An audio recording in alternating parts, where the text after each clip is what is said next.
The Apostle Paul's greatest desire was to get to know our loving Savior, Jesus Christ, much better. Would you like to know him? Listen to this devotional. That I may know him, a devotional by Ellen G. White. A sad day for the universe.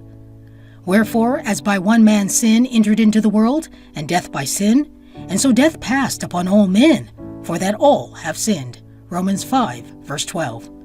When our first parents were placed in the beautiful Garden of Eden, they were tested in regard to their loyalty to God.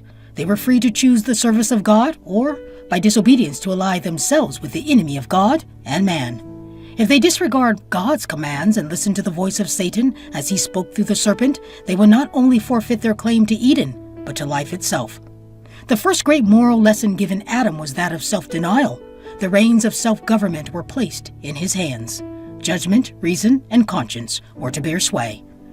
Adam and Eve were permitted to partake of every tree in the garden, save one. There was only a single prohibition. The forbidden tree was as attractive and lovely as any of the trees in the garden. It was called the tree of knowledge because in partaking of that tree, of which God had said, "Thou shalt not eat of it," they would have a knowledge of sin and experience in disobedience.